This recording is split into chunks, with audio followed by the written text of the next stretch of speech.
Thomas was alone. Wow, a weird first thought to have.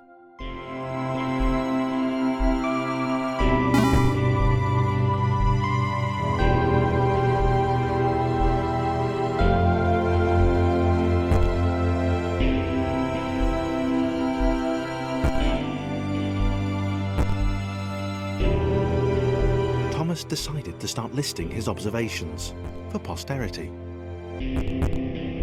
1. The whole alone thing. 2. Portals. They led somewhere. He'd yet to work out where. 3. Falling. Thomas was absolutely fantastic at falling. He was almost as good at falling as he was at observing.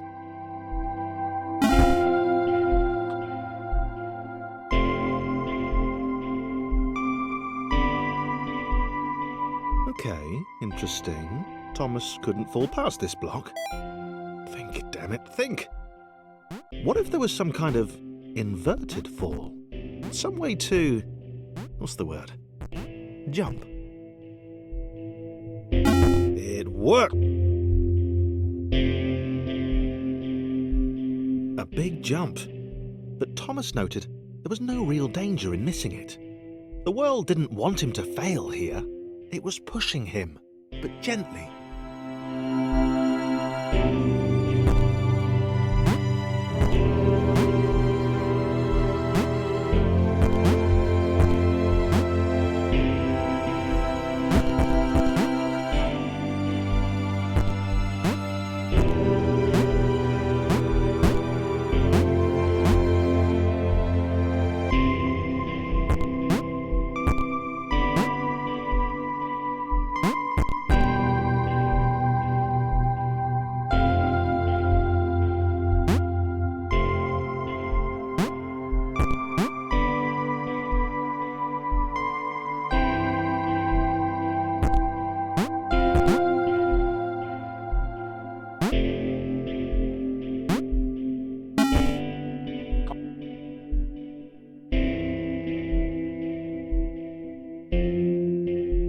This all seemed a little dangerous.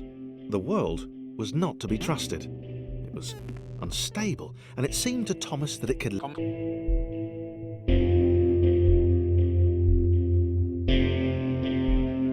This all seemed a little dangerous. The world was not to be trusted.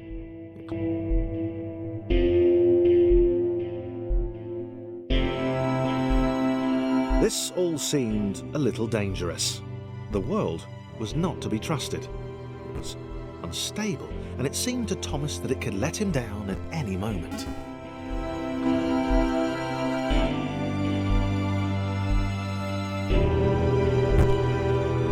Thomas wondered whether the portals were actually taking him anywhere.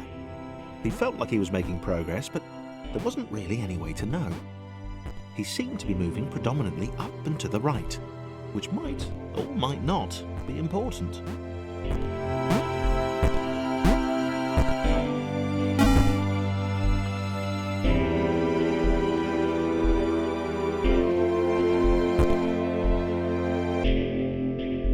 It might have been paranoia again, but Thomas could have sworn the world was becoming more complicated.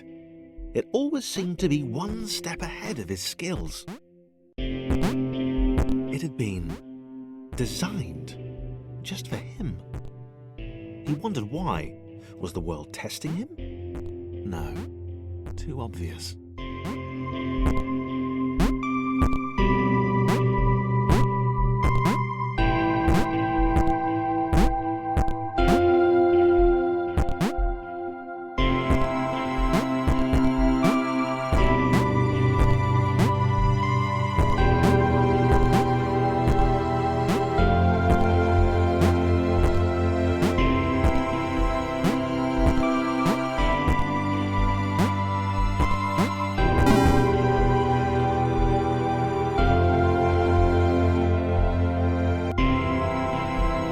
Something about the boiling, toxic, glowing water intimidated Thomas.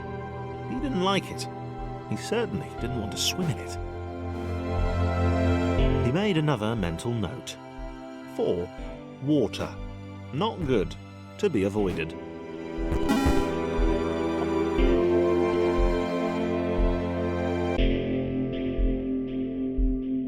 The loneliness was getting to Thomas. No amount of observation or obsessive note-taking could combat that.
Had a new theory.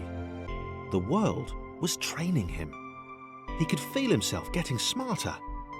There was the mental list to consider. Over the minutes and seconds since his spontaneous generation, he'd become a pretty skilled jumper. He was evolving. He just wished he had someone to share it with.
Chris took an immediate and deep dislike to the skinny red rectangle. Who the hell did this Thomas think he was?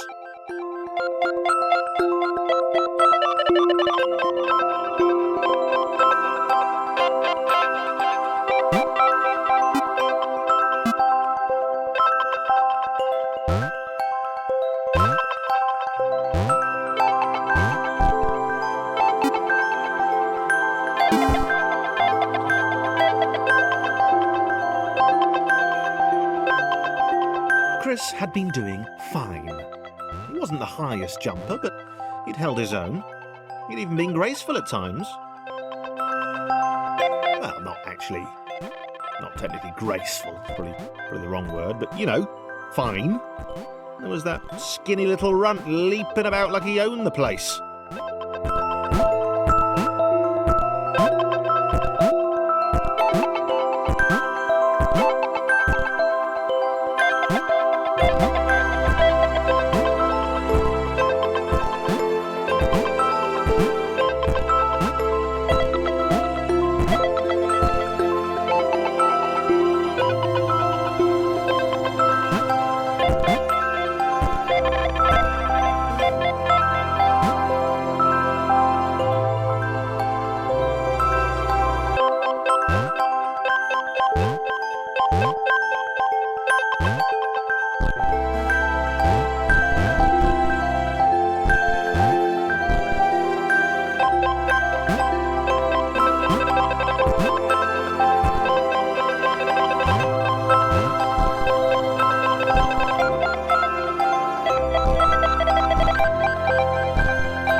was more like it. A glowy white thing.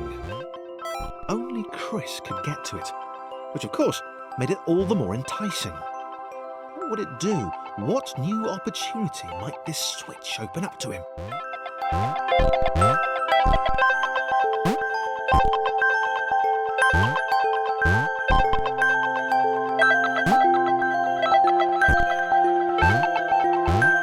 Great. Another chance for Thomas to jump slightly higher than Chris. How fortunate. Seriously, this made the whole switch pressing thing entirely worthwhile.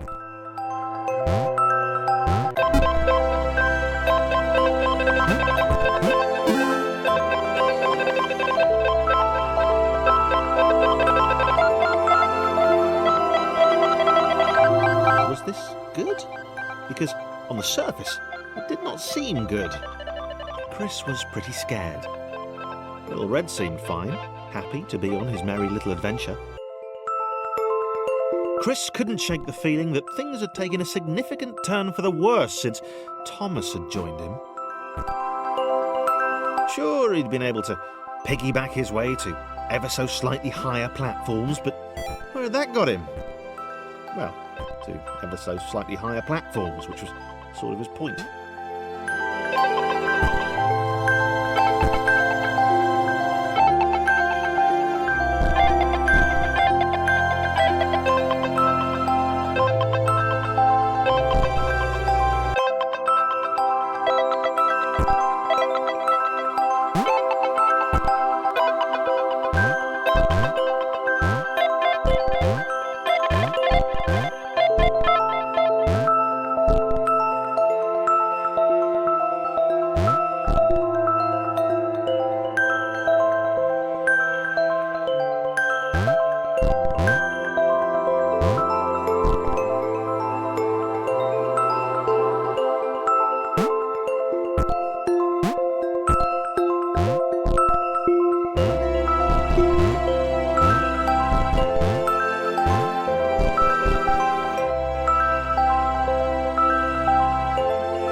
Chris stared at Thomas with pure hatred. He seemed so very happy at their situation. Friends together, a brave fellowship of quadrilaterals on a quest for greatness. That would be fine. But it was all the obvious observation that Thomas was doing which grated. Every time they saw something vaguely new, Chris would hear a satisfied little from the vaulting idiot. He hoped the next portal would split them up, if only for a few levels.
This was his chance, a moment to shine.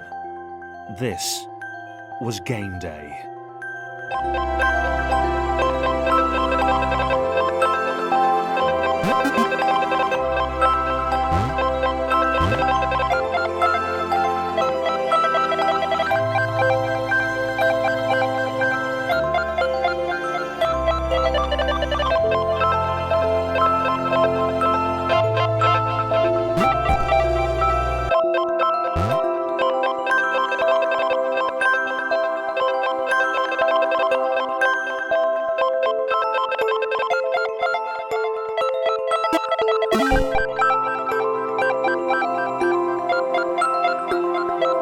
This would not do. John needed room to show off his exceptional skills.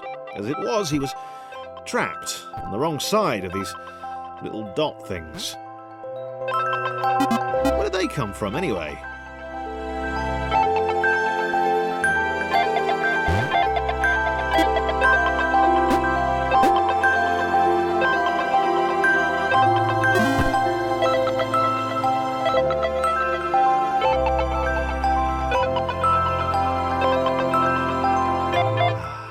John inhaled the air of the open space, and it smelled of awesome.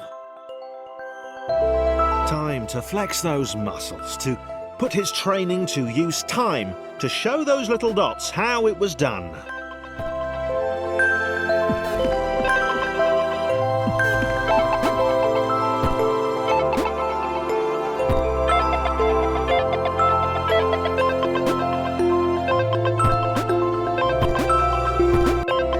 John decided to press the switch to let the little dots catch up with him.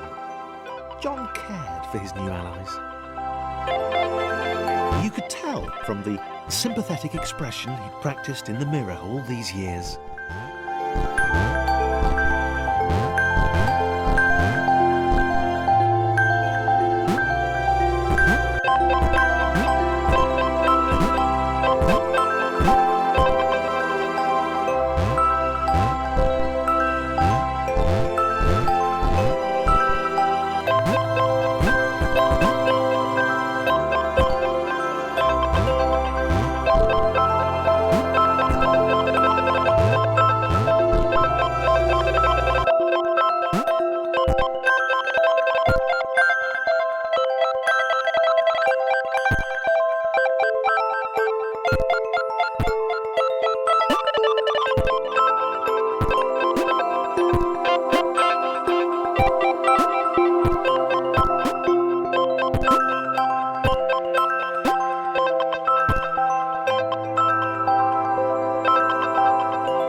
was happy to keep helping.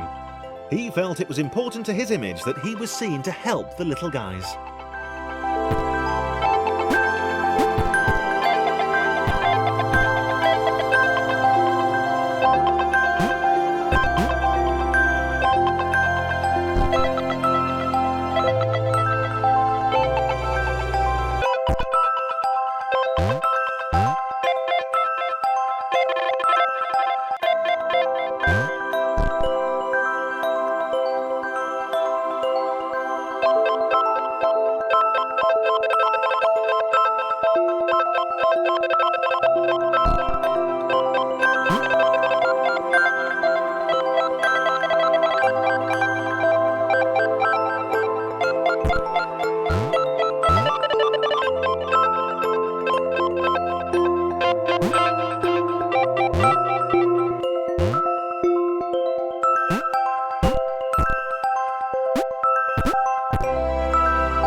He didn't mind them so much either. The red one, Thomas, had a charming way of applauding every time John jumped.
angry orange one was less immediately likeable, but his unremitting cynicism and tutting amused John.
This was interesting.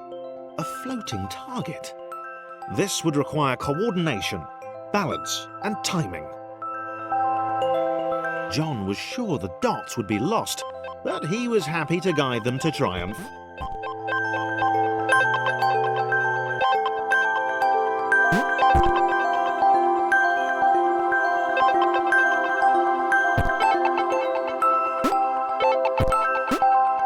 Maybe that's what the dots were for. They were there to extend John's reach, to make his performance even more impressive. John liked the thought. He decided to keep them.